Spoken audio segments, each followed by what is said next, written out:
发现自己重回末世降临前时，我刚想将空间玉佩滴血认主，但同样重生回来的女主顾清婉就已经敲响了我的宿舍门。之下我知道你在里面，既然你要和我哥分手了，那我哥之前送你的玉佩你也应该还给我了吧？我没有急着回答他，而是先把空调调到16度，又翻出一件外套穿好，随后将水果刀隐藏在外套里，调整好表情，这才慢悠悠去开宿舍门。清婉，你怎么来了？进来，我给你削水果吃。女主顾清婉没有急着进来，而是先打量了一下我，这大夏天的我为什么穿了外套？难不成我也是重生回来的？想要暗杀他，想到这里他心里顿时警惕起来。我好似看出他的疑惑，笑着解答道，宿舍空调最近不太制冷，所以我才把温度调低了点，没想到这温度对我来说又冷了点，这才穿了个外套。对了，你觉得冷吗？要不要我也给你拿件外套？说话间我的脸上带着浅浅笑意，表情自然不像是重生回来的人，而且这理由也说得过去。顾清婉稍微放下心来，这才踏入我的宿舍。不用吃什么水果了，不是要和我哥分手吗？你直接把我哥给的玉拿给我吧。我故作迟疑道，难道玉给你可以？但是清婉，我和你哥谈了这么久的恋爱，就这么分手了，对我一个女孩子来说实在不公平。你们家也不缺钱，要不就赔我点钱吧。顾清婉闻言心里一喜，上辈子末世降临，她双腿残废后，我就弃她哥而去。像我这种没良心的女人，她绝对不会让我像上辈子那样龟缩在他们兄妹的羽翼下吃香喝辣的。她掏出一张黑卡，不屑地对我道，这张黑卡里面有1个亿，没有密码，你跟我哥打电话提分手，然后把玉佩还给我，从此以后我们各不相见。顾清婉之所以这么大度，是因为1个小时后黑光降临，全球网络瘫痪，卡里的钱瞬间变成废纸，我就算拿了钱也没命花。看着顾清婉眼底的嘲讽，我只觉得好笑。顾清婉该不会觉得上辈子是他们兄妹在庇护我吧？前世末世降临的初期，我和顾清婉都是没有觉醒异能的普通人，在进入安全区后，是我顶着怀孕的肚子天天干活，挣工分给顾清婉花。顾清婉还是和以前一样，是个十指不沾阳春水的大小姐。后来异兽突破安全区，我和顾清婉同时陷入危机，男友顾风毫不犹豫地选择了顾清婉，这才被异兽咬掉双腿。而我虽然命大被人所救，但肚子里的孩子却没能保住。自那以后，我心灰意冷，这才离开他们兄妹。还有这空间玉佩也并不属于男友顾风，顾风只是带我去了赌石市场，我一眼相中了这玉佩的原石。之后顾清婉看拍出来的玉成色好，便闹着想要。最后我将玉一分为2，做成了2个饰品，小一点的送给了顾清婉。在末世降临后，我手里的玉佩内含空间，顾清婉手里的玉也有空间，只是没我的大。不知道这一世把2块玉合在一起，玉会不会进化？想到这里，我回过神，将黑卡小心翼翼收好，在顾清婉的注视下，给男友顾风打电话。在说完来龙去脉后，顾风气笑了，因为1个亿就跟我闹分手，你想要，难道我不可以给你吗？我无语至极，要给我，你早就给我了，何必拖到现在？你家人都希望我们在一起，我受不了你们家的压力，我拿了补偿，我们到此为止。你妹妹很大方，1个亿我很满意，够我生活一辈子了。说完我就挂了电话。见我表情不好，顾清婉的唇角微微翘起，你最好守信用，拿了我的钱就不要出现在我哥哥面前，否则我不会放过你的。好了，把玉给我吧。距离末世到来只剩下1个小时，他必须快点拿到完整的空间。他的空间能种植，却不能保鲜，而且只有10平米，很小。我的空间可是有整整5万立方能保鲜。拿到空间后，他还要急着去收货。我冷笑，不好意思，刚刚和你哥打电话给我打伤心了，现在这玉也要用钱换。顾清婉咬牙，但他拿我没办法，他已经浪费很多时间了，不能再这样浪费下去。想到这里，顾清婉从包里掏卡，我趁他掏卡的空隙掏出水果刀，眼疾手快，一刀割开他的喉咙。顾清婉瞪大眼睛，不可置信，他的手摸到手机开关键，想拨打紧急电话，我直接一脚踹在他手上，手机当即从他手中甩了出去。顾清婉也在这时断了气。之后我将顾清婉整个头颅割了下来，用保鲜袋装好。费这么大力，并不是因为我有什么特殊癖好，而是因为前世顾清婉身上有许多奇奇怪怪的能力，其中就包括时光回溯和精神寄生。时光回溯顾名思义可以扭转时光，而精神寄生可以让他在死后还能占据别人的身体。我不知道这辈子他有没有把这2个能力带回来，为了以防万一，我才费力的去割他的脑袋。随后我翻开他的包，果然找到了另一块玉。我又从柜子里翻出一个首饰盒，将自己的半块翻了出来。我洗了洗刀后，用刀划开指腹，滴血认主，血液被玉佩吸收，2块玉佩同时亮起白光，2团白光合并到一起，没入我眉心。洗手台上只留下一块没有光泽的银色圆形玉佩。我一愣没戴上玉佩，我也能感受到自己体内有一个空间，空间分为2个部分，一部分是我的玉佩，占地1万平高5米的静止空间，能放5万立方的东西。顾清婉那一半竟然是1万平方米的生命空间，上空是蓝天白云，一座长满绿草的小山坡，坡顶有一水潭，泉水不断往外冒，形成2条小溪，一条流向山坡后方的湖泊，一条穿过绿草地流向黑土地。在生命空间边界白雾中，我触碰空间壁垒后，发现我可以控制空间壁垒，还能用意识调节每一块空间壁垒内黑土地光照温度湿度。我心中一喜，难怪前世顾清婉物资丰富，末世后还能活得像末世前一样。我得抓紧时间去拿顾清婉的物资，趁动植物没有变异前，早点育苗生出幼崽，幼苗种子塞进空间。我意识退出空间，这才将目光放在银色圆玉上。我发现我好像能感受到银色圆玉的存在，这时我的面前忽然闪过几行小字：时空域5阶状态认主。我目光闪动，对自己使用了一下精神异能，姓名之下古灵21岁，异能精神探查，1阶能探查到距离1米以内所有东西。基本情况：力量4偏差，速度6及格，体质4偏差契约物，时空域自愿认主，附加异能生命空间5阶可晋级。我看到那个自愿认主时有些意外，难道前世顾清婉的空间必须要通过域本身使用？是因为时空域没有认主？我对着银色圆玉叽里咕噜说了好几句，但没有得到回应，我只能将银色圆玉用盒子装起来，丢进了静止空间的小角落。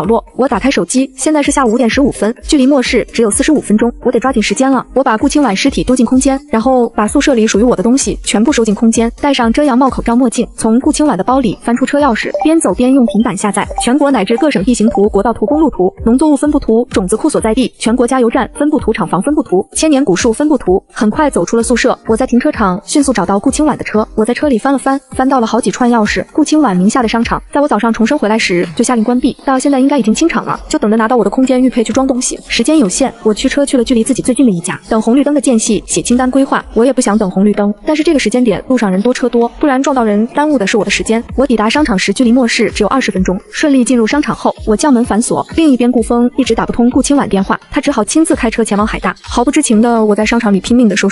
顾清婉名下的商场里什么都有附，一层是大型商超，上面4层则包含了衣食住行各个方面的店子，所以我收的不亦乐乎，粮油调料、冷冻肉类、新鲜肉类、瓜果蔬菜、家具电器、男女老少的衣物。最后我还发现了一家宠物店，有10只猫咪被关在玻璃柜里，商场不来人，等待这些小猫咪的只有死路一条。幸运的猫可能吸收到外面溢散进来的能量，分子觉醒异能打碎玻璃冲出来，不过这个可能很小，但想起前世养宠人的宠兽变异后基本上是中心护主的，我决定试一试，反正我有空间多养几只变异动物，训练起来能当我的战斗伙伴了。我将10只小猫一只一只塞进笼子，收进空间。做完这一切后，我看了一眼手机，刚好18点03分。我摸到玻璃窗旁边，探出脑袋，透过窗户看到外面灯光已经亮起，下起淅淅沥沥的黑雨。我立刻去了顶楼，我要在这里接受黑雨的洗礼，我要看看自己能不能提前觉醒，按系异能。等到了楼上，我将装有10只小猫的笼子拿出来，将小猫放在雨中。淋雨后，我又拿出一大堆桶，将桶摆放在楼顶。黑雨会连续下7天7夜，在这过程中，生物吸收能量分子，成功融合能量分子的人觉醒异能，失败者会被黑雨中毒素侵蚀，沦为丧尸。最后一种不成功也不失败，则是普通人。我想着现在能多收集一些就多收集一些，万一以后有用了，这些雨能让人觉醒异能，也能让人变成丧尸，说不定以后有办法去除里面的毒素，研究出觉醒异能的药剂。正在忙活的我没注意到对面高楼上一双如点漆的眸子正好奇地看着我。摆放桶子装黑雨，男人好奇地打开窗户，将手伸出去接了一捧黑雨，放在鼻尖嗅了嗅，这里莫非有什么特别的地方？风将雨水吹进屋内，打湿了男人的头发。男人突然感觉脑袋有些发晕。另一边在楼顶摆满桶后，我全身都湿透，风一吹凉飕飕的，却仍旧没有觉醒的征兆。笼子里的几只小猫也早已经被黑雨淋得透心凉。我将笼子全部提回楼道，在每一只小猫旁边放一碗用猫猫粮，一碗空间泉水。随后我将楼顶积攒的黑雨收集起来，塞进空间，又掏出一个大浴桶，将黑雨倒满整个浴桶，将整个身体除了头全部泡在黑雨之中。如果这样我明天还没有觉醒，大概只能依靠后天契机。我迷迷糊糊想着，脑子里规划起下一步该怎么做。想着想着，我感觉眼皮在打架，脑袋一沉晕了过去。顾风刚到海大门口，天空突然被一片黑暗笼罩，还没等他反应过来，淅淅沥沥的雨声响起。他下了车，四周亮起灯光，雨水落在他身上，他才发现雨水竟然是黑色的。顾风眉心一拧，撑着伞往我宿舍楼走去。刚到宿舍楼下，楼里传来嘶吼声、呼喊声、救命声。顾风预感不妙，拿出手机，手机却没有任何信号。突然他看到楼道里冲出一个女生，面露惊恐，跌跌撞撞往外跑，她嘴里大喊着有丧尸快跑。下一秒，一只满口尖牙、皮肤灰白、形状非常的人形怪物晃晃悠悠从楼道走出，嗅到人味嘶吼声震人耳膜。顾风没有看过末日小说，却和我一起看过末日电影。他看着淅淅沥沥下着的黑雨，又看着朝他冲来的丧尸，瞬间明白末世来了。顾风顾不上女生止步，避开丧尸，往我宿舍冲去。刚冲到楼道口，一个娇小的女生冲下楼，看到他时眼睛一亮，拉着他就往外跑。哥，来不及跟你解释那么多了，我是清婉，快跑，末世来了，我们现在最重要的是去囤积物资。顾清婉的声音焦急，她愤怒地想，那个歹毒的女人一定跟她一样重生了。还好她重生回来后，精神寄生异能跟着回来了。末世降临后，2楼宿舍恰好有个女生刚觉醒异能就被丧尸吓死，她才能占用这个女生的躯体重新复活。占用别人的身体复活无法得到身体主人的记忆，好在能得到身体的异能。顾风看着眼前陌生面容，一把甩掉女生的手，冷漠道，你是谁？顾清婉着急道，哥，我真是清婉，你还记得我5岁时你带我去爬山，把我摔进沟里吗？我还知道你腰间有1颗痣，我脚底有1颗痣。身后传来丧尸的嘶吼声。顾清婉急道，哥，等到了车上我再跟你解释。眼前这人说的确实只有他和妹妹知道。顾风仍旧觉得不可思议，心中怀疑他问之下呢，一提到我顾清婉火气上头，哥，你别提他了，他杀了我，要不是我觉醒了精神寄生异能复活在这具身体里，你再也看看不到我了。顾风不可置信，我一个遇到车祸被吓得动不了的女生，我居然会杀人。两人上了车，顾清婉跟顾风坦白自己重生的事，可之夏肯定也重生了。他杀我，夺走了我的玉，就是你送给我和之夏一人一块的银色玉佩。我的玉佩是一个10平方的生命空间，能种植之夏的是一个静止空间，足足5万立方。顾清婉一想到失去了空间，心痛不已。哥，我们一定要快点找到之夏，将空间抢回来。顾风没想到，当初我随手在摊位上开出的石头，竟然是空间。他略微思索了一下，海城很大，现在网络瘫痪，想找到之夏很难。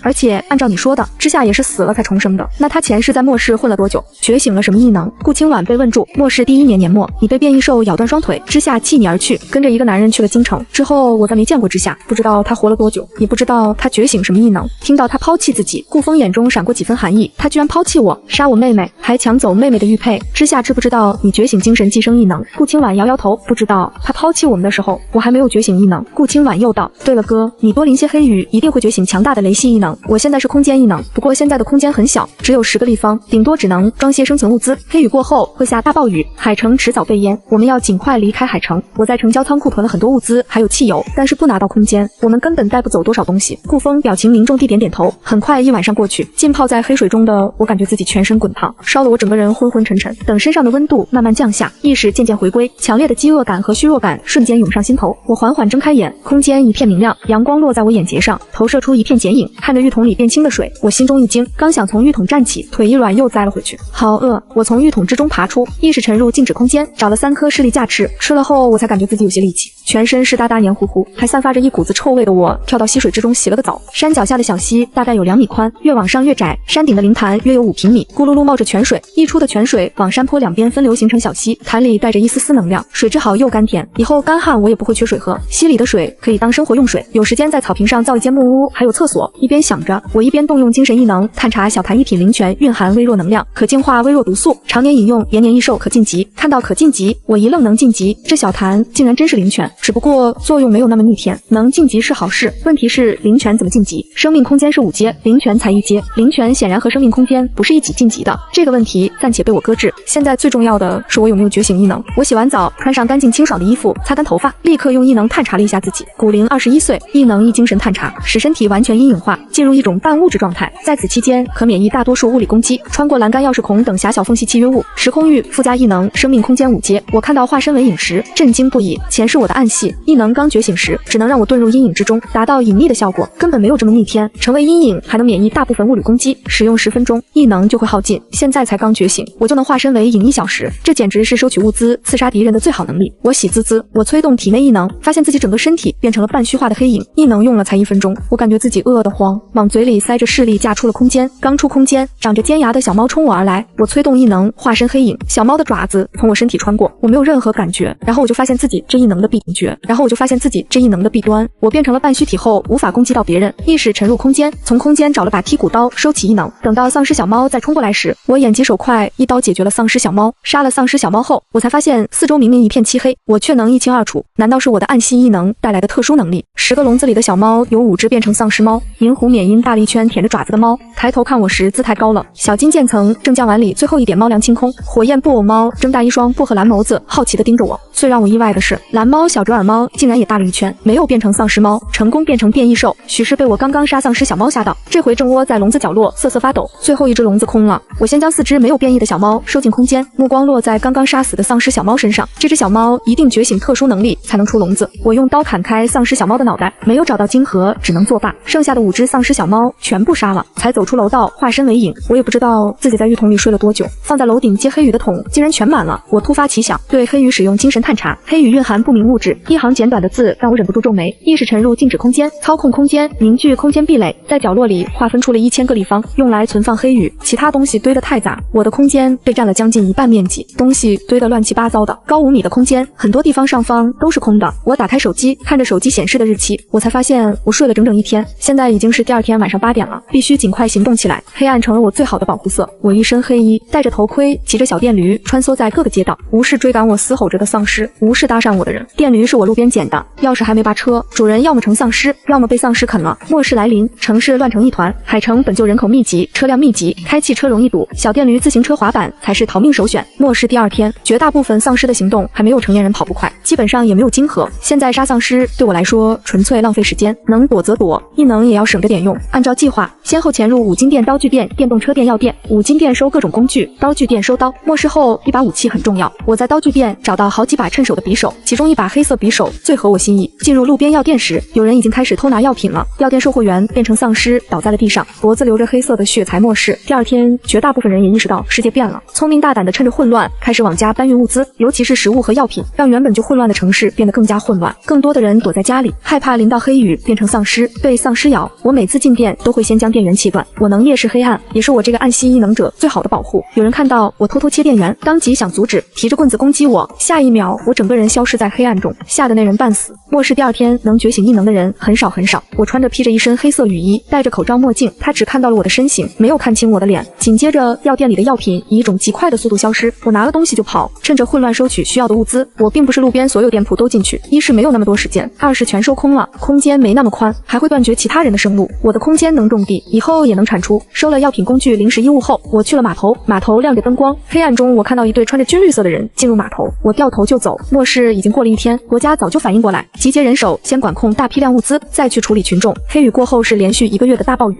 大暴雨让黑雨中的能量几乎浸透了每一寸土地。前世是政府组织海城所有人撤离海城，身体素质越好，觉醒成为异能者的概率越大。如果说末世刚开始，全球觉醒成为异能者的占1%，那军队和运动员就占了近一半。我从未小看过国家的力量。末世后以最快的速度在各个地区建立基地，收集物资，派军队救援群众。其他国家我不知道，但是夏国在末世后也没有完全分崩离析，人们生存的因为丧尸、变异植物和变异动物锐减，生存越来越难，阶级分化也越来越严重。末世是危难，也是全世界重新洗牌。顶层在危难中仍旧过得很好，中层的温饱偶尔还能吃顿好的，底层却难以温饱。末世3年，我在这3个层次都待过，可谓是起落再到死亡。基地内有一定制度，每个基地制度有所差异，好的基地制度更加健全，阴暗面仍旧会存在。基地各个角落有些被人知，有些无人知，如同末世前一样，基地外生死各凭本事。我想要好好活着，一直过上和末世前一样的生活水准，就要不断变强。去码头是想收一些集装箱的好货，现在看来是收不成了。我按照路线直奔汽车城，这回大家都急着回家囤物资。夏国人一到危难之际，哄抢囤物资最积极，汽车城反而人最少，四处游荡的丧尸比人还多。我避开丧尸，收各种越野车、越野房车、越野摩托、越野自行车、玻璃水，还有一些维修车子的工具。又在附近收了些农用机械、钢板、玻璃板、铁丝、钢卷、螺丝、太阳能发电板、发电机、蓄电池等和各种修房屋的工具。钢板、钢卷那些不仅可以自己用，和基地交换物资，还能用来砸人、砸丧尸。10几吨钢卷和几吨重的钢板砸下去，丧尸还不成了肉泥，就是用的时候必须得控制好，万一砸到自己那就完了。这些东西我没有塞进静止空间，先放在了生命空间的草坪上。收好这些，我又赶往种子公司、药材公司、制药公司。种子公司大门紧闭，我用异能潜进去，凡是市面上能买到的种子，种子公司都有。我将药材、种子和药材在空间分出一片区域存放，还找到一些关于种植和药理的书，也全部塞空间。树苗基地在郊区，我没有急着去赶去距离自己最近的农贸市场。农贸市场有活的牲畜，有些已经开始变异乱成一团。我化身黑影，背地里捡漏被变异大鸡护着的肉鸡，小崽崽偷走没变异的大鹅塞空间，走地鸡、芦花鸡、鸭子、兔子带着笼子全部塞空间，各种鱼龙虾活的分类，塞湖里死的塞空间，开始变异的不要。离开前我又收了一波米面调料、肉禽蛋奶、蔬菜水果、酸菜和榨菜，以及盘子肉和干货等。炒板栗的机器也带走。路过鲜花绿植区，顺手也将里面的鲜花绿植收了，还有一些杂七杂八的花种正在清理。农贸市场的工作人员看到很多东西从眼前凭空消失，惊恐不已，而我早已离开了农贸市场。从市场出来后，我整个人晕乎乎的，腿也有些发软，全身湿透，太饿，异能即将耗尽，来不及换衣服。我一边往嘴里塞吃的灌空间泉水，一边骑着小电驴赶往顾清晚囤物资的仓库。黑雨淅淅沥沥的下，凌晨4点我抵达仓库附近，异能还没有恢复。我掏出钥匙开锁，却发现大门竟然打不开，门似乎被人从里面反锁了。我瞬间警惕起来，难道仓库已经被人占领了？我赶紧隐藏到暗处，从空间弄出一瓶空间泉水，这东西第一次喝时能增长我一丝丝异能，不知道有没有恢复异能的功效。我灌了一大瓶泉水，甘甜爽口，消耗殆尽的异能缓缓恢复着，速度仍旧很慢，但比自然恢复要快上几倍。如果原本我异能耗尽，恢复需要3天时间，喝了泉水后只需要1天。异能恢复一些后，我没有急着进去，化身黑影融入黑暗中，然后进了空间。我在空间里能看到外面的情况，不过仅限于我肉眼能看到的范围。我才进空间没多久，一辆越野车后面跟着几辆货车停靠在仓库外，越野车车门打开，一道修长的身影下了车，看清来人的脸，我眼睛一眯，顾风能到这里，看来顾清晚真的换了具身体活着，还找到了顾风，将将消息告诉了他，我握紧匕首，今天顾风必须死，顾清婉如果在，必须也得再死一次。众生前的我会在乎顾风，会在乎他人的排挤、嘲讽不屑，在乎顾风爱不爱我，以及他的救命之恩。重生后的我内心如铜墙铁壁，势不可挡。我只知道顾风活着会成为我强大的对手，会是一个比顾清婉还大的隐患。我深吸一口气，脱掉湿衣服，用干毛巾擦干身体和头发，换上干净清爽的衣服，又从空间里找出肉干，就着空间泉水吃，补充体力，恢复异能。下一个目标，杀死顾风。顾风冷厉的目光扫过我刚刚进空间的位置，在我眼里，顾风的目光正好和我对上。看着顾风微微皱起的眉头，我握紧了手中的匕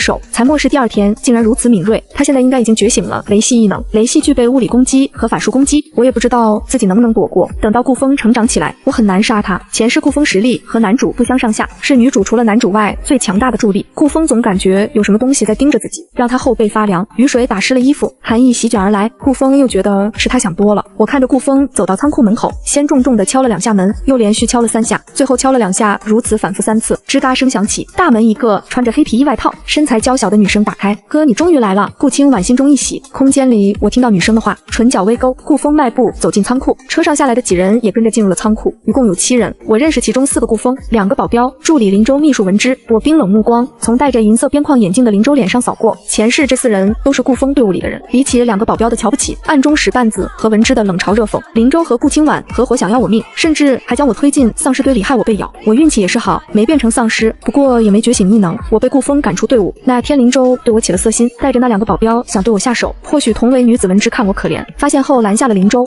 ，3人帮了我一把。今天的猎杀名单又多了几人，我趁着异能恢复了一点点，化身为影，躲在最后1人的影子下，也跟着进了仓库。一进仓库，我在货架的阴影下缩回空间，一眼扫过去，货架上摆满了一箱箱物品，还有一袋袋大米，一桶桶油。看到角落里堆着装汽油、柴油的铁桶时，我眼睛一亮，我就知道顾清婉囤的汽油不仅有汽油，还有一大堆煤，一箱箱木炭发了。我坐在空间草坪上吃着盒饭偷笑，看到关在笼子里的4只小猫，我端着盒饭走到小猫旁边。小冕因体型比其他3只小猫大了整整2圈，使用精神探查银狐免疫猫骨灵，2个月力量，1速度9体质，6异能控风1阶折耳猫骨灵2个月力量，1速度4体质，1异能洞悉1阶感知半径100米内危险。看到感知100米内危险，我眼睛一亮，打开笼子抱着小折耳亲了一口，真是妈妈的好猫猫。喵呜！小折耳被我突然的举动吓到，爪子捂住脸瑟瑟发抖，真是只胆小的猫咪。我从空间找了大猫窝，将4只小猫放在一起，安置在猫窝中，似乎嗅到同类的气息。小折耳身子不再颤抖，迈着小脚丫挨着迷迷糊糊的金渐层，靠在布偶身上。我继续发动精神探查异能，金渐层骨灵2个月力量，2速度5体质，7异能无火焰布偶猫骨灵2个月力量，1速度6体质10异能治愈1阶。看到治愈2字，我内心激动。4只猫猫有3只成了变异兽，成功觉醒异能，如果全部培养出来，该是多大的助力！珍贵的治愈系，能感知危险的洞察异能，还有强大的风系。如果变异动物也能和我的空间域一样做契约就好了。我几口扒完饭，盯着4只小猫，拿出匕首轻轻划开自己指腹，然后将血依次滴落在4只小猫头顶。1分钟过去无事发生，我叹了口气，伸手摸摸小猫脑袋，用纸巾擦干净小猫头顶的血。小布偶鼻尖微动，伸出舌头舔了舔我滴落在小折耳头上的血。我突然有种很奇怪的感觉，我低头对上小布偶漂亮的蓝色眸子，小布偶感受到我的视线，歪着脑袋看着我，喵呜好可爱。视线歪着脑袋看着我，喵呜好可爱。我忍不住伸手摸小布偶，小布偶偏过头，伸出舌头舔了舔我的指腹，刚刚用匕首画出的小伤口瞬间愈合。喵呜！小猫奶声奶气叫着，治愈人心。对上小布偶漂亮的薄荷蓝眸子，我脑子里那股奇怪的感觉越来越深。小布偶肚子里传来咕噜声，我甩甩头，倒了4碗猫粮放在草坪上，又倒了1碗空间泉水。金渐层嗅到食物的香气，迈着小短腿从猫窝中爬出，哒哒哒趴在食碗边吃起猫粮。小布偶抬头看了我一眼，叫唤一声，紧随其后。缅因爬出猫窝，不紧不慢走到食碗旁吃之前，抬头琥珀色的眸子眯了我一眼，姿态高傲。哇！猫窝里只剩下小折耳不安地叫唤着。我叹了口气，将小折耳抱到食碗旁边，轻柔地抚摸。小折耳嗅了嗅我的手，情绪渐渐稳定下来，也跟着其他3只小猫吃起猫粮。缅因吃得最优雅，布偶吃得最慢。金渐层狼吞虎咽，才一会功夫，1大碗猫粮见底。我震惊，要不是刚刚探查过4只小猫，我铁定以为金渐层才是觉醒异能的那个。金渐层吃完碗里的猫粮，跑到我面前，嗅了嗅我的气味，喵呜叫了一声，又跑到布偶面前，舔了舔他头上还没有擦干净的血迹，不是小猫的血，是我刚刚滴的血。舔完后没有抢我的食物，蹲在我面前巴巴看着我，似乎在控诉我没有喂饱它。4只小猫品相极好，我最担心的是蓝猫小折耳，体质才1折，耳猫基因病多，也不知道变异还会不会发基因病，痛苦死去还得去宠物医院一趟找软骨素。我在自己小本子上记下，如果能找到提升体质的东西更好。小金渐层5短3粗圆润，一双杏仁碧绿眼水汪汪的，看得我心都要化了。伸手摸了摸它的肚子不鼓，我微微皱眉，吃了那么多竟然还没有饱。看着小金渐层眼巴巴的模样，我又给它倒了1碗猫粮，喵呜！小金渐层亲昵的凑蹭了蹭我心中又升起刚刚面对布偶的奇怪感觉。金渐层蹭完后，埋头吭哧吭哧干猫粮，来不及多想，我耳朵里响起刚刚喊顾风哥哥女生的声音。哥商场的物资离奇消失，一定是之下干的。现在除了他，谁有这个本事拿走那么多物资，还专门挑我的商场？顾清婉气愤到现在想找他，无疑大海捞针。我们带上物资，先去京城找爸妈和弟弟。顾清婉心中气归气，已知现在拿我没有办法。顾风带人往卡车和越野车中搬运物资，顾清婉也从货架上挑选物资塞空间。他的空间只有10个立方，只能塞一些基础物资。我看着距离自己藏身地越来越近的顾清婉，唇角勾起一抹嗜血的笑容。黑色匕首出现在我手中，我想到顾清婉的异能，歪了歪脑袋，匕首换成剔骨刀，掂了掂剔骨刀。我甩动手臂，活动手腕关节，体内暗异能只剩下一点点，大概只能让我撑1分钟。我尝试了一下身体，其他部位化为影，只留下手臂可行，留下的手臂正好能握剔骨刀。仓库里的灯是亮着的，我出空间后也能在货架阴影下隐藏身形。顾清婉距离我1米时，我手中剔骨刀扬起出了空间，一刀切下顾清婉脑袋，又瞬间将剔骨刀收进空间，全身和阴影融为一体。进入空间后又撤掉异能，整个过程行云流水，只用了短短2秒。顾清婉手接触到货架上货物时，突然警铃大作。然而一切发生的太突然，她来不及躲避，甚至没看到谁出的手，脖子一凉，更来不及呼喊，脑袋从脖子上滚落，砰的掉在地上，惊动了正在清点物资的文之。他顺着声音走过来，看着顾清婉的身体直挺挺栽倒在地，脖子咕噜噜涌出鲜血。恰巧顾清婉的头颅撞在货架上，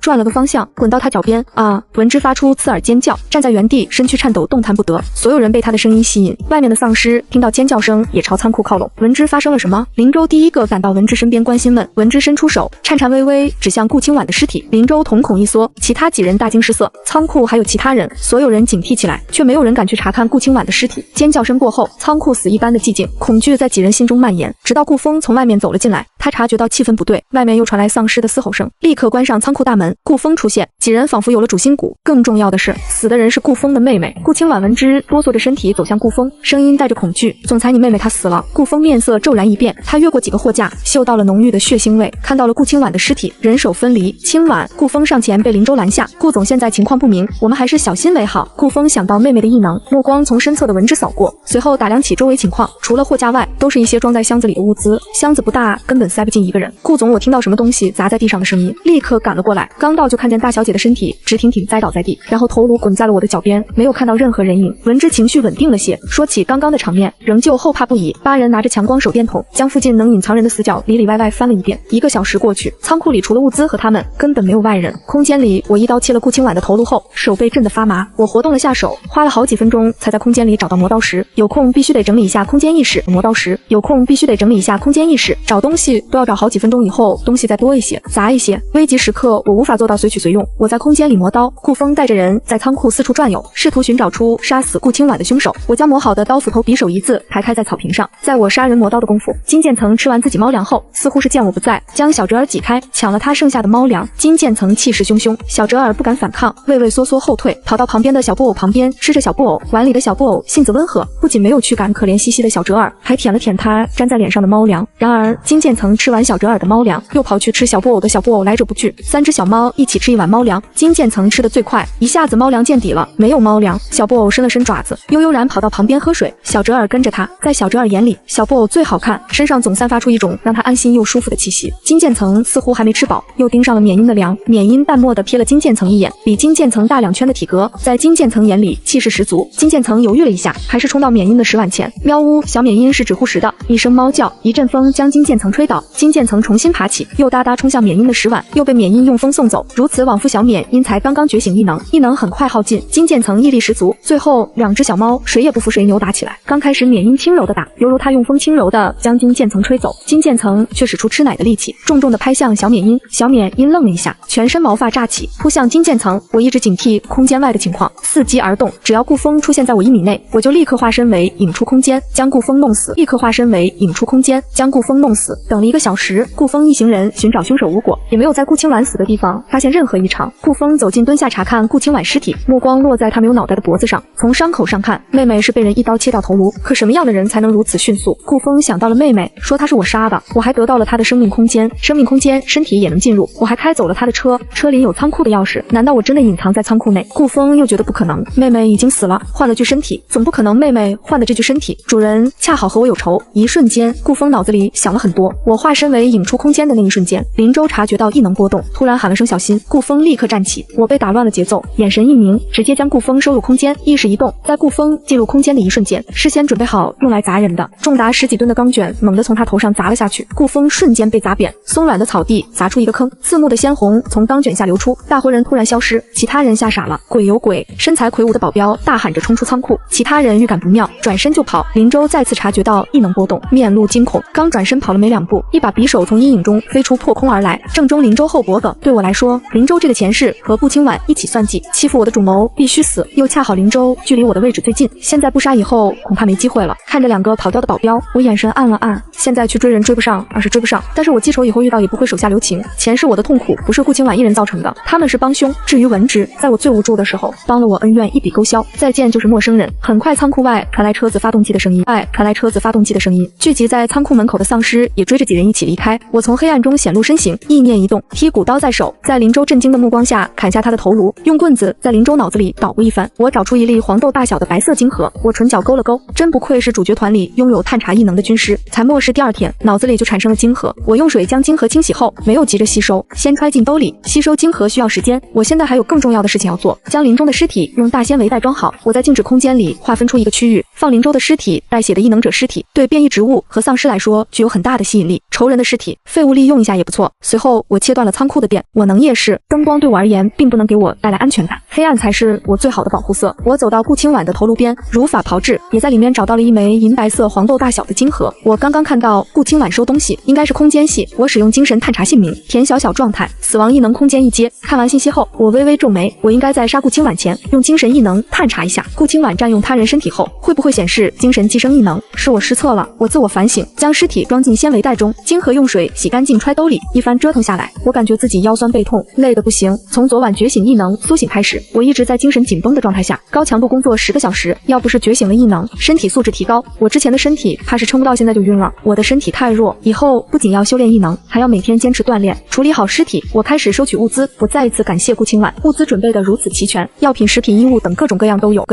对我最重要的汽油足有几百桶，我数了下，一共码放了3层，一层100多桶，加起来近400桶，一桶是标准的200升，还有柴油也有200多桶。我特意规划出一块区域，用空间壁垒隔开，用来存放汽油、柴油，还有煤炭、木炭，还在仓库最边缘的角落找到300多桶桶装液化气，不拿来交换其他东西的话，这些够我用一辈子。不过末世越往后发展，团队越重要，我又将仓库里其他物资连带着货架一起收走，这样速度更快，一件件收。我需要距离货物1米内。顾清婉选的这个仓库很大，近1万平，想到旁边还有个冷冻仓库，我只能先将这些货堆在黑土地上。空间里的东西没有整理，乱七八糟，之前收商城时存放的物资，上方还有很多空地。收完物资后，我又将仓库的货架收了，打算等有时间好好整理一下静止空间的货物。整理规划好，应该能放下所有物资。收完后，我刚走出仓库大门，迎面碰到一只丧尸，意念一动，剔骨刀在手，一刀砍下丧尸的头颅。而在我砍丧尸时候，暗处一只丧尸猫速度飞快朝我扑过来，速度快到我完全没有反应过来，一口咬在我手上，尖锐的牙齿瞬间刺破衣服，咬进肉里。我暗叫不好，我这是遇到变异丧尸猫了，还是速度系的？身体化为黑影，穿过丧尸猫身体，在丧尸猫猛逼之中，一刀砍下丧尸头颅，忍着痛劈开丧尸猫脑袋，画出晶核，在下一只丧尸扑过来时，融入黑暗中，闪身进了空间。附近游荡的丧尸和丧尸动物失去目标，嘶吼着，又开始漫无目的的游荡。空间和外面是倒时差，此时正是黑夜。我脱下外套，走到猫窝旁，3只小猫窝在猫窝里睡觉，金渐层窝在食碗里。我一来耳朵动了动，迷迷糊糊睁开眼，从食碗里爬出来，如同杏仁般的碧绿色眼睛巴巴看着我，蹭了蹭我的脚，喵，我看的心都要化了。然后将手伸进猫窝，弄醒睡觉的小布偶，将小布偶抱在怀里，仔仔用异能帮妈妈治疗一下。小布偶被我弄醒也不生气，睁开眼看到我手腕上青黑的牙印，喵呜一声伸出舌头舔了舔我的伤口，伤口以肉眼可见的速度恢复，我顿时松了口气。异能者只要不是口服丧尸毒液，被丧尸咬伤后1个小时内及时处理，感染丧尸病毒的概率会降低到50%，1个小时内用治愈异能治愈。异能者几乎不会感染丧尸病毒，普通人仍旧有很大的感染风险，不过也有些倒霉蛋或者倒霉催的被毒系丧尸咬伤，还有就是因为吃了太多蕴含毒素的食物，体内毒素本就积累到一个临界值，再被咬伤会瞬间异化成丧尸。金渐层咬着我裤脚，满眼委屈。我亲了亲布偶，仔仔真好，喵呜。得到小布偶的回应，我总感觉小布偶能听懂我的话。我蹲下身，将脚边的金渐层也抱进怀里撸了撸，受伤后能得到及时治疗，还有猫撸，我顿时放松下来，坐在草地上摸摸小布偶、小金渐层，又摸摸猫窝里的蓝猫、小折耳和小缅因。小折耳嗅了嗅我的手，打个哈欠继续睡觉，似乎是熟悉了我身上的气味。这次我摸它，小家伙没有再害怕。缅因被我吵醒，看我的眼神有些控诉，仔仔们妈妈妈给你们取了名字，以后除了妈妈报外，不能给其他人报，知道吗？我决定以后要每天给我的崽崽们洗脑。金渐层眼巴巴看着我，喵呜。小布偶回应。缅因微微眯起眼，看着小折耳靠在缅因身边继续睡觉。我翻看了下小布偶和小折耳是女孩子，缅因和金渐层是男孩子。小布偶是只火焰色蓝瞳猫咪，可可爱爱的像块焦糖布丁。我给它取名叫糖仔，我盯着它喊了几声，小布偶就学会回应我。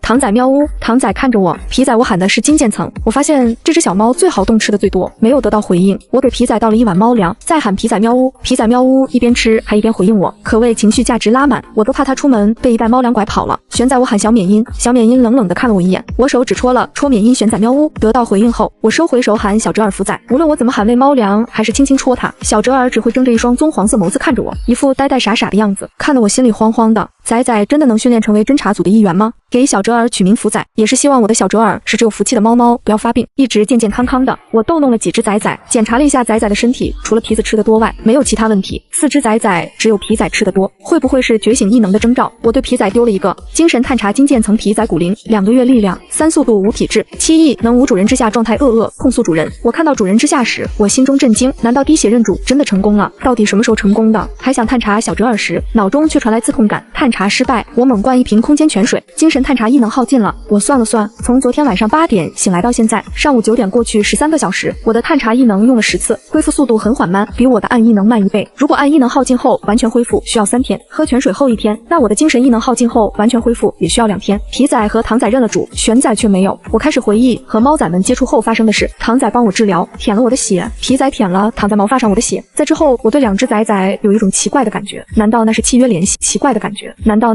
系？为了验证我取出收集到的3枚晶核，1枚空间系，1枚特殊系，1枚速度系，不同属性也能吸收，不过晶核里的能量会减半。我将晶核握在手里，静下心来吸收。半个小时后，我看着手心变成白色粉末的晶核，有些惊讶。前世我吸收1枚1阶的晶核需要1个小时，现在竟然只要10分钟。我1个小时已经算快的了，特别慢的吸收1枚要1-2天时间。吸收完的那枚空间系晶核后，我的生命空间多了10个平方，黑土地静止空间也多了10平方，加上高度多了50立方米储物空间。对我的空间来说，虽然杯水车薪，但是空间晶核极其难寻，每1枚空间系晶核对我来的都弥足珍贵。我这空间是附加异能挑晶核，不像我第暗异能吸收其他属性的晶核也能成长。2枚晶核下去，我感觉自己暗异能恢复了1/5，精神探查异能也恢复了一些。我活动了下4肢，总感觉自己哪里不一样了。对自己使用了精神探查，看到速度加了2点，我眼睛一亮。可不要小看2点速度，速度10是正常人类的极限，一旦打破10变成11，我的速度就能和刚刚觉醒速度异能的1阶速度异能者相媲美。异能所剩不多，我没有再浪费在小折耳身上，从空间找出防刺服穿好，头盔也要穿上。出了空间，我就是一个人在危险之中单打独斗，哪怕我眼观6路耳听8方，面对4面8方的危险，再谨慎防不胜防，万一遗漏或者遇到特殊能力的丧尸、变异动物和歹心之人偷袭，来不及躲避，遭罪的是我又往自己身上喷了大量香水，掩盖人味。出空间前突然想起顾风好像被我压死了，空间里我跑到钢卷处查看，顾风早已经被压得看不清人样，成了一滩肉泥。我还是不放心，使用了下精神探查顾风异能，雷系状态死亡，看到死亡状态雷系异能，我这才松了口气，意念将钢卷挪开，再用长柄铁夹子从肉泥中找出1枚紫色晶核，用水冲了冲揣进兜里，肉泥等我有时间再埋进土里，晶核可以给我补充异能。重新往自己身上喷了一遍香水，观察了下空间外，除了几只游荡的丧尸外，没有其他人。我化身为引出了空间，没有危险，异能要省着用，在黑暗中显露身形，四周没有亮灯，漆黑一片，靠着夜视我成功找到冷库，杀了冷库外变成丧尸的工作人员后，成功溜进冷库，冷库还没有断电。顾清婉喜欢吃各种海鲜，冷库里三文鱼、鳕鱼、带鱼、鲳鱼、马鲛鱼、帝王蟹、超大龙虾、鲍鱼、完整的金枪鱼。我在冷库走了一圈，海鲜加上货架装海鲜的盆一起装了4000立方，加上其他禽肉冷冻食品，占了空间7000立方。顾清婉这是知道我的空间很大，在有限的时间里能多备一些就多备一些。我套了件雨衣，悉悉索索的声音引来了一只白眼丧尸，丧尸嗅到空气中难闻的味道，快步从我身边掠过，看得我有点无语。原来我身上的香水味浓到丧尸闻了也避之不及了吗？不过这只能针对1、2阶普通的丧尸，特殊的和更高阶的丧尸嗅觉更加灵敏，更加高阶的会进化出智商。我掏出平板，打开下载好的地图，看到地图上显示附近有一家服装加工厂，不到10公里，半个小时就能到，仍旧是头盔雨衣加小电驴，就像一个在雨天逃命的人。雨水冲淡了我身上的香水味，几只丧尸冲向我，被我甩在身后。前方突然出现几只丧尸拦路，伸出尖锐的爪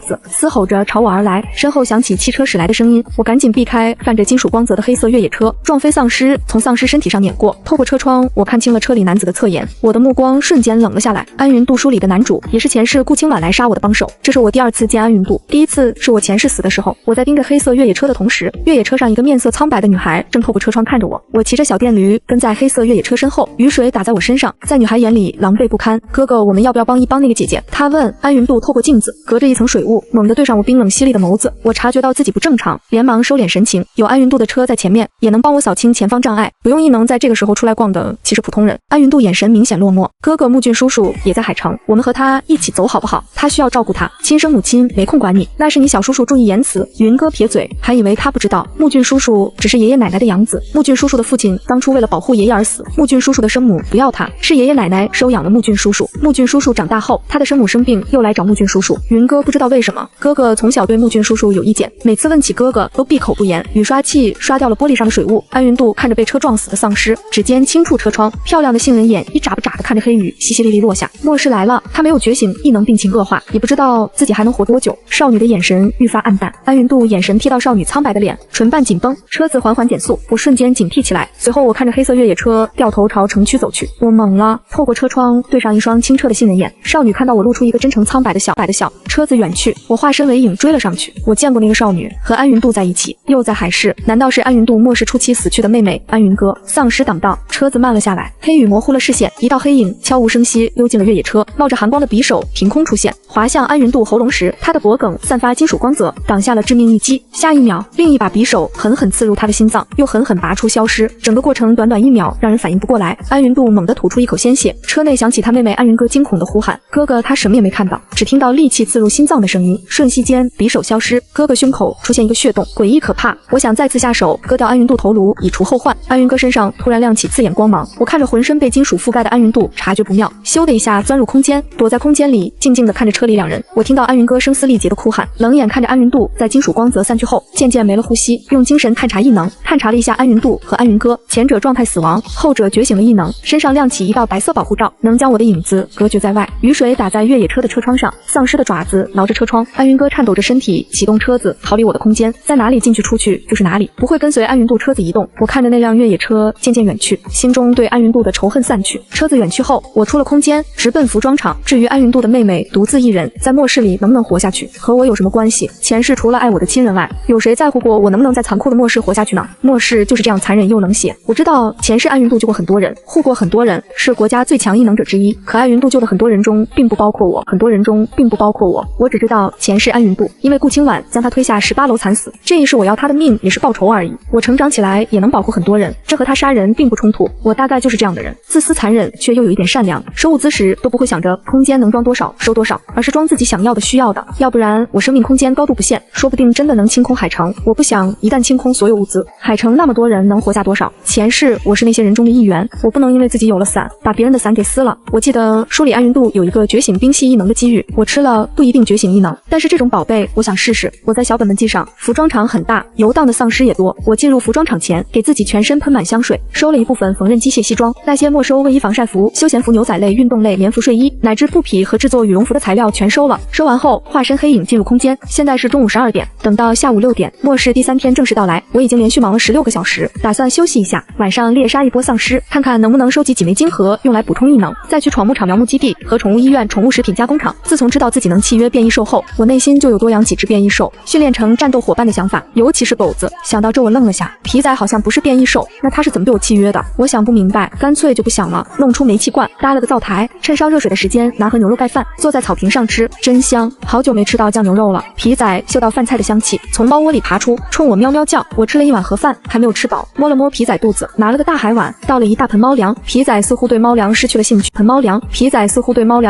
趣，去舔我放在旁边的饭盒，我将它拽了回来。皮仔是一只馋猫，又溜过去舔得干干净净，舔完后才乖乖去吃猫粮。我对皮仔使用了一下探查异能，发现皮仔的力量又增加了一点。皮仔这是觉醒力量异能的征兆。我给皮仔开了一个猫罐头，喵呜，皮仔尾巴扬起，叫声奶乎乎。我摸了摸皮仔，又给其他几只仔仔的猫粮满上。我开始怀疑其他仔仔的粮都是皮仔吃完的。不厚此薄彼，一只仔仔开了个猫罐头，仔仔们以后只有主人给的食物才能吃，知道吗？我摸了摸几只猫仔，仔仔们，妈妈现在养你们，长大了要狩猎养妈妈，还要帮妈妈打怪保护妈妈。我和几只仔仔增进感情。喵呜，皮仔吃完猫罐头后凑到我面前，脑袋蹭了蹭，我眼睛却一眨不眨的盯着福仔的猫罐头。喵呜，我摸摸皮仔的头，又给给了皮仔一个猫罐头，不是老母亲偏心，实在是皮仔太会争宠，不像玄仔老对我爱搭不理的。皮仔吃着猫罐头，还跑过来舔了舔我的手，又迈着小短腿去吃猫罐头，奶声奶气叫着喵呜，听得我心都化了。我吃饱后，给笼子里的牲畜喂了食，又撒些鱼粮在壶里，随后在小溪边放了个浴桶，倒入热水，调好水温，舒舒服服泡了个热水澡，痛快感觉自己一身的疲惫瞬间消散。泡完热水澡，又找出大床铺上被子，调了4个小时的闹钟，躺在柔软的大床上，盖着暖和的被子，我激动的差点落下泪来。有能藏身的空间真好。不一会儿，我进入了梦乡。我刚睡着，玄仔鬼鬼祟祟摸到我床边，屁股后面还跟着一只傻里傻气的小折耳，想咬玄仔的尾巴，被玄仔用风轻轻吹走。玄仔轻轻松松跳上床，钻进我被窝。其实玄仔摸到我床边时，我早发现了这只小家伙，并没有感受到恶意，便随他去了。我沉沉入睡，玄仔趴在我床头窝着。皮仔吃完猫粮后，哒哒哒跑到我床边，身子太小，跳不上床，气的他又跑去将玄仔剩下的猫粮吃得一干二净。闹钟还没响，我眼睛唰地睁开，在我睁开眼睛的一瞬间，睡在我旁边的玄仔似乎感应到什么，立刻从床头跳下去，钻下床底，趁我不注意，偷偷摸摸回到猫窝。唐仔看了玄仔一眼，歪了歪头，似乎不理解玄仔的行为。我看到眼里拿出镜子，皮肤白皙透亮，眼睛很漂亮，如同黑琉璃般。我不自觉想起前不久和我对视的那双黑亮的杏仁眼，端向着自己的脸。我发现我的侧脸竟然和那个女孩有点像。前世哥哥死后，我被奶奶逐出家门，顾清婉当着顾风的面将我的脸划烂，不知道用什么毒。沈清林帮我治疗后，还是留下了纵横交错的疤。我火速吃了几个包子，穿上防刺服，戴上口罩和帽子。皮仔走到我脚边，杏仁碧绿眼巴巴看着我，喵呜喵呜叫。我拍了拍福仔屁股，将福仔喊醒。小家伙是警戒性质的异能，太安逸可不好。福仔伸了个懒腰，睁着圆溜溜的眼睛，呆呆地看着我。仔仔们，今天跟妈妈出征喵！皮仔配合的响应。玄仔和唐仔看着我，下一秒，4小只发现自己身处的地方瞬间变了，蓝天白云和香香的草地消失，微风的声音消失，耳朵里响起恐怖的嘶吼声。瞬间，福仔炸毛，发出不安的喵呜声。我将4小只放在高处，除了福仔瑟瑟发抖外，其他3小只更多的是好奇，嗅到我身上的活人气息。丧尸冲了过来。末世第3天，普通丧尸跑起来已经可比成人正常走路速度快一点点了。等到黑雨结束，普通丧尸也能像人一样快步奔跑。国家剿灭丧尸的行动还没完成，率先迎来了长达1个月的大暴雨。黑雨虽然一直在下，时大时小，最大也只能算中雨。我才能骑着小电驴穿梭，我手握剔骨刀，将4小只护在身后，冲上来一只一刀砍头。服装厂的丧尸有100多个，砍得我手发软。突然隔间一只男丧尸跳出来，双目泛红冲向我，速度极快。我刚想全身阴影化，一道青色锋刃擦着我发丝而过，将那只丧尸脖梗切断，瞬间人头落地。紧接着又一道锋刃越过他，准确无误，切断丧尸头颅。我转头银狐缅因蹲坐在缝纫台上，微微抬起头，半眯着眼，姿态高傲。我竟然在一只猫仔身上看到了睥睨群雄的王者气势。玄仔控制锋刃很准，每次都准确无误切下丧尸的脑袋，帮我分担了不少压力。玄仔你真是太棒了，简直妈妈最棒的仔仔。妈妈今天奖励你一个猫罐头。一听到猫罐头，皮仔瞬间兴奋了，嗷呜一声，一个冲刺冲向我，看着他从缝纫台上跌落，喵喵叫冲向距离他最近的丧尸。玄仔逆视皮仔眼中闪过不屑，我脚步一转，靠近皮仔，将其收进空间。皮仔还没觉醒异能，今天主要是想趁这个机会让4只仔仔熟悉一下环境。第一次4只仔仔除了福仔都不害怕，我已经很满意了。最让我意外的是，玄仔有一只火系丧尸，对我吐火球时被玄仔的风吹了回去，吹过去的火球点燃了丧尸身上的衣服。我上前一刀，结果丧尸唐仔突然从缝纫机上跳下，动作轻盈，伸出爪子按在倒地的一只丧尸手腕上，爪子散发白光，丧尸手腕上的伤口缓缓愈合。哇，唐仔这些是我们的敌人，我们不能救他的。喵呜！唐仔漂亮的薄荷蓝眸子看着我，眼神懵懂，似乎不明白为什么不救他们都受伤了。唐仔你回到玄仔身边。唐仔虽然不理解，还是能听懂我的话，又乖轻轻一跃，跳上缝纫台。我看在眼里，唐仔这体质不是白家的这么高，皮仔铁定跳不上。空间里的皮仔此时正在到处乱冲，挥舞着猫猫拳。主人和小伙伴的气息突然消失，皮仔愣住，眼神无助地看向四周。喵呜喵呜，急的皮仔眼泪掉出来，100多个丧尸全部倒下。我将皮仔放出来教育了一顿，以后没有主人的命令不准乱行动。喵呜不听话，没有猫粮，更没有猫罐头。喵呜皮仔委屈巴巴低下头，今天念在你不知情，不克扣你的猫粮和猫罐头。玄仔表现得最好，再多奖励一个猫罐头。皮仔看向旁边的玄仔，玄仔下巴微抬，皮仔喵呜一声，猫猫拳拍向玄仔。玄仔看了他一眼，一阵风将皮仔送下缝纫台，好巧不巧的掉在丧尸流出的血液中，身上沾染黑色血液，脏兮兮。玄仔目露嫌弃，我立刻将玄仔捞起来，用泉水冲了冲，又迅速用毛巾擦干。喵呜，皮仔挣扎，我怕他感冒，带着几小只回到空间，拿出蓄电池，插上吹风机，将皮仔吹干。皮仔这货感受到风滋龇牙咧嘴，对着吹风机哈气，又挣脱不了我的手。玄仔静静地看着他回到猫窝，福仔担忧的心终于落地，爬进猫窝，大大的松了一口气，正准备睡觉，猫窝突然消失，他又来到之前那个地方，浓郁的腥臭味充斥着福仔鼻尖。福仔警铃大作，然后愣了一下，似乎没有感受到危险，靠在唐仔身上打量着四周。我指着地上倒地的丧尸教育唐仔：唐仔，以后你的治愈异能绝对不能给这些丧尸，知道吗？喵呜，除了自己家的小伙伴外，没有主人的命令，外人也不能给。外没有主人的命令，外人也不能给，知道吗？喵呜，我听不懂猫语，看着唐仔乖乖巧巧的样子，心想唐仔最听话了，应该不用我担心。你们4个在这里窝着，不准跑，也不准下台，知道吗？喵呜。皮仔回应其他3小只，静静地看着我。我这么做也是为了测试几小只是否能完全听懂我的话，是否服从命令。比起杀丧尸，掏金河对我来说更麻烦。掏金河有2种办法，一种是将丧尸脑袋劈成2半，一种是先将颅颈交接处的血肉骨骼清理掉，用东西伸进脑子挖出金河。第一种更费力气，第二种更费功夫。我选择了用第二种，才1阶的丧尸，普通斧头也能砍开。我不是力量异能，无法做到用棒球棒或者铁棍直接爆头，不然挖金河就方便多了。我一斧头劈1个，一次劈10个，然后翻找金河。砰砰的声音不断在服装厂响起，一辆灰色7座越野车停在了服装厂外。几只小猫看着我，从一堆血肉之中掏出一颗颗漂亮晶体，然后放在一旁的盆子里。几只崽崽看着那些晶体，总感觉那东西比猫粮还要香。皮仔蠢蠢欲动，我一个冷厉的眼神扫过去，皮仔按耐住自己的心，眼睛瞪得圆溜溜的。喵呜！忽然玄仔从缝纫台上优雅跳下一道锋刃，使出劲硬生生的将丧尸头颅切成2半，一时间血液四溅。玄仔急忙跳开，嫌弃的看着地上爆出来的脏兮兮脑花，又瞄了一眼小盆里放的丧尸金河。皮仔不嫌弃，从缝纫台上摘下来，屁颠屁颠学我，用爪子在脑浆里捣鼓，掏出一块金河，还想去用嘴巴叼我一把将它拎走。小东西比刚遇到时大了2圈，重了不少。小缅因觉醒异能后，体型大了2倍，现在应该有5、6斤。皮仔应该有玄仔1半重4只崽崽，只有福仔体型最小。我指着地上的血污严厉道：皮仔丧尸身上的血液和脑浆有毒，不小心吃了或者被咬伤，你也会变成丧尸。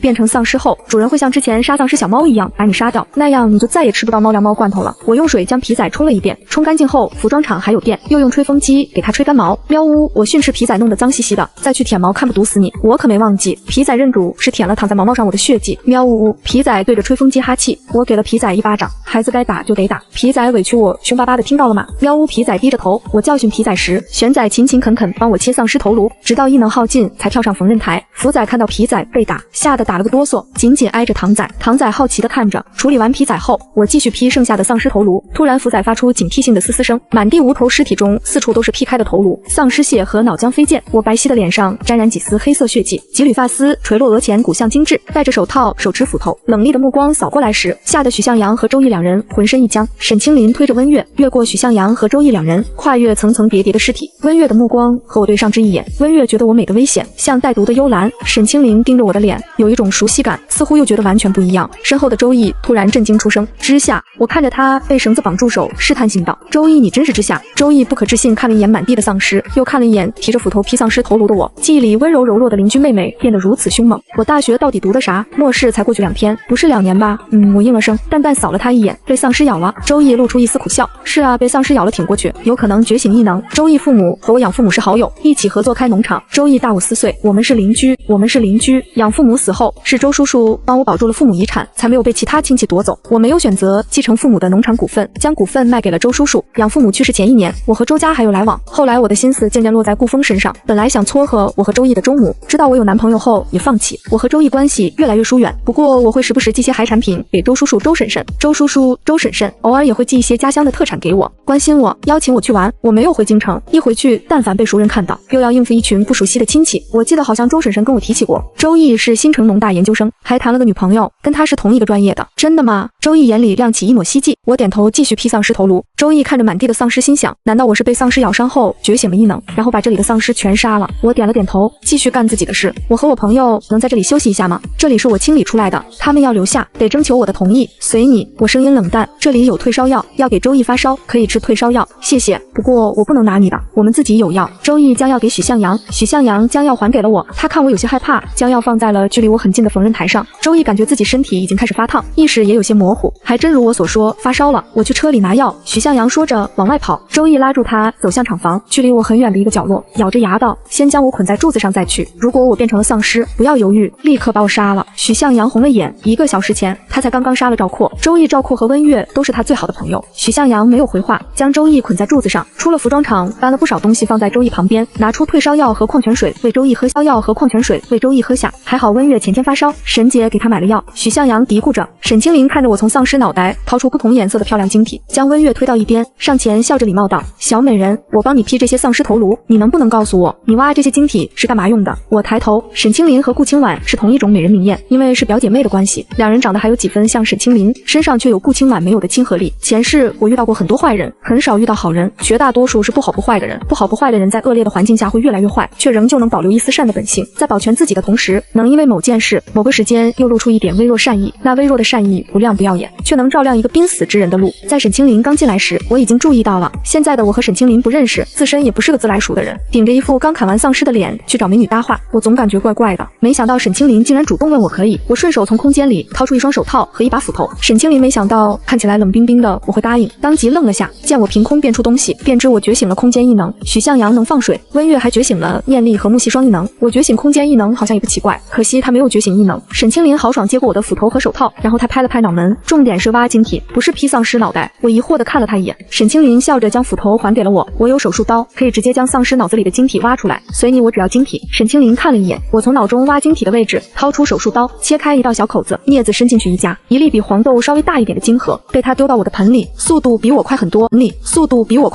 我愣住，我怎么没想到去医院收一些手术刀和医疗设备？沈清林不仅觉醒了治愈异能，他还是医学博士去世的爷爷，更是有名的老中医。前世沈清林的堂哥沈清旭是顾清婉身边最厉害的医学研究员。末世第3年末，沈清旭研究出了抗丧尸病毒药剂，将被丧尸咬伤异化成丧尸的概率降低到了1%。沈清林加了几次没有加出晶体，面露疑惑，心想难道是失手这么多次？我的声音响起，丧尸脑子里的晶核能提升异能者异能，有些丧尸脑子里没有，有些有。原来如此，难怪有些丧尸脑子他加不出晶核。那有没有可能让普通人觉醒异能？异能啊，他好想要，最好来一个战斗力超强的。我摇头，我不知道。放下斧头，清洗丧尸晶核。沈清林见此不再多话，继续帮我挖丧尸。他的速度很快，几十个丧尸头颅，10几分钟挖完，看得我羡慕不已，真想将沈清林拉入队伍。一抬头，对上一双清澈的狗狗眼，唇角微微带笑，如沐春风。我目光落在他身下的轮椅上，瘸子温月气恼，我不是瘸子，是伤了腿。我目光了然，看来这就是沈清林，那末世前被舍友养的猪撞断腿的表弟温月。因为温月腿不好，大雨又加上变异兽袭击，温月为了不连累沈清林，将他推开让他跑，而温月死在了变异兽口中。他死后，沈清林觉醒了治愈异能。前世沈清林每次跟我提起温月时都在后悔，他说如果他早一点觉醒治愈异能，治好温月的腿，温月就不会死。温月被我的目光看得一愣一愣的那种目光，就好像我知道他腿是怎么伤的一样。温月暗自摇头，一定是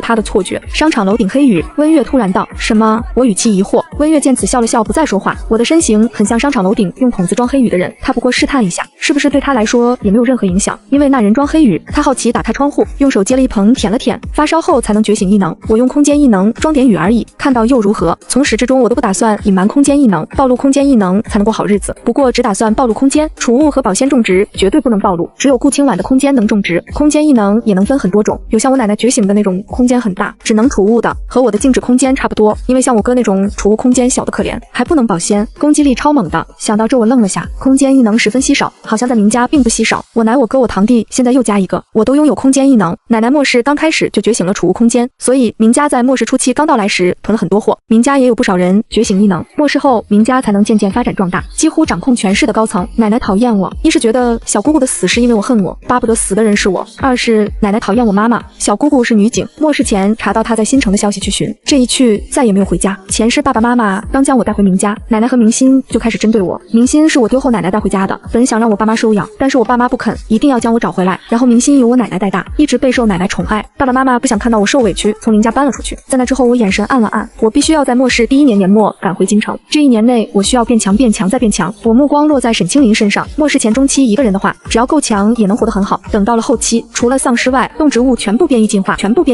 一个人外出做任务很危险，一不小心一颗不起眼的草就能要人命。重生后我有想过建立属于自己的精英小队，自己当队长，和我的性格让我去杀人完全没有任何问题，让我去花时间精力去交涉，增进维护队员之间的感情。我自认为我不擅长，自从知道自己觉醒暗异能和能契约变异兽，我组建小队的想法又淡了下来。我能驯养变异兽，伪装成御兽异能者，变异兽就是我的战斗伙伴。看到沈清林时，我组建精英小队的念头又浮现，人和变异兽终究是不一样的，我要去找家人，我不可能脱离人的范畴去活着，我需要强大的实力，强大的变异兽用不完的物资，还需要强大忠心的队友帮我解决后顾之忧，这样我就有更多的时间变强。沈清林见我一直盯着他看，大方一笑，你好，我叫沈清林。我笑了笑，笑容很淡，身上的冰冷褪去。沈清林灵在我身上看到了另外一个人的影子。我是知夏，你真漂亮，身上有种特殊的气质，长得很像我认识的一个阿姨。要不是距离京城太远，我一定介绍你们认识。沈清灵盯着我的脸看了足足3秒，她其实还想问我父母在不在世，今年多大，不过才第一次见面，她也不太好问人家隐私。周易跟我认识，等下她问问，万一我真是明州丢失的妹妹呢？我轻轻嗯了声，我知道沈清灵说的是谁，我妈妈木槿，这是我表弟温月，他大学学啥不好，非要去学农学，吃了自己种的菜，差点把自己毒死，还没等来救护车，又倒霉催的被室友养的猪撞断腿。沈清灵哈哈大笑，温月一脸幽怨的看着沈清灵。许向阳听到后轻轻咳了一声，以掩饰自己的尴尬。你的尴尬就是他养的猪没看好，撞断了温月的腿。我也跟着沈清灵笑起来，笑完后瞥了倒霉催的温月一眼，发现他耳朵尖微红，清澈的狗狗眼直勾勾的盯着他，眼里满是对沈清灵的控诉。他不要面子吗？那是意外，气氛被沈清灵一闹，倒是没有刚开始那么僵硬了。我数了数金核，一共53颗，将近一半的概率出金核，运气不错。这几天再多搞一些全部吸收，争取在黑雨结束将暗异能升级到2阶之下。这几只小猫仔也是你的吗？沈清灵目光落在我身后缝纫台上的4只小猫仔身上，玄仔舔了舔爪子，目光警惕地看着沈清灵。我应声除了那枚火系金核和速度系金核，其他全是无属性金核。无属性的金核虽然蕴含的能量少了些，却更适合我。把火系金核另外放个小桶收起来，其他的放在一个桶里塞进空间，手上握着一枚，用来吸收补充异能。10分钟我能吸收一枚53枚，最多只需要9个小时。玄仔今天表现的最棒，这10枚金核是你的。我将10枚金核放在猫仔旁边，瞄几只猫仔，虽然不知道金核是什么东西，但是动物的直觉比人类要更加灵敏。皮仔想冲上去抢，被玄仔一阵风吹飞，我怕他滚进丧尸血中，连忙接住他。玄仔拿到金核后看了我一眼，见唐仔和福仔眼巴巴的看着，给2只小家伙一兽分了2枚。喵呜喵呜喵呜，我听不懂几小指在说什么，但是能感受到2小只爪子按住金核后，看玄仔的眼神满是崇拜，按住金核后，看玄仔的眼神满是崇拜。皮仔从我怀里挣脱，跳到缝纫台上，我以为2只小猫会打起来，玄仔逆视皮仔一眼，喵呜一声，竟然也给皮仔分了1枚。皮仔眼睛瞪得很大，目露震惊，喵呜。玄仔微微颔首，我觉得玄仔有当老大的风范，嘴角不自觉露出一丝笑意，又给了玄仔3枚，这是奖励给玄仔，维护了团队的友谊。皮仔看着自己脚边的1枚，又看着玄仔脚边的3枚，瞳孔地震。玄仔逆视他一眼，我继续道，皮仔你连异能都没觉醒，要金核现在也没用，有一半的丧尸都是玄仔杀的，这些金核玄仔该得喵呜。皮仔委屈巴巴，等以后皮仔觉醒了异能杀的丧尸，金核有一半能归自己。喵呜。唐仔眼巴巴的看着我，他不能像玄仔一样哗哗几下就能杀死那些怪物，他的异能用的越多，怪物身上的伤好的越快。唐仔治疗1次轻度伤，奖励1枚金核，中度5枚，重度10枚，非常重的20枚。我拿出2枚放在唐仔脚边，这是主人感谢唐仔前2次帮主人疗伤。喵呜。唐仔尾巴高高竖起，能帮到主人很开心。我忍不住摸摸唐仔的头，一把揪起福仔的后脖梗。福仔现在也不怕我了，棕黄色的眸子呆呆地看着我，我看着他呆呆傻傻的样子，叹了一口气，又将他放下。沈清灵看着我训几只猫仔，一脸震惊，他们能听懂吗？玄仔抬眸扫了沈清灵一眼，继续舔爪子，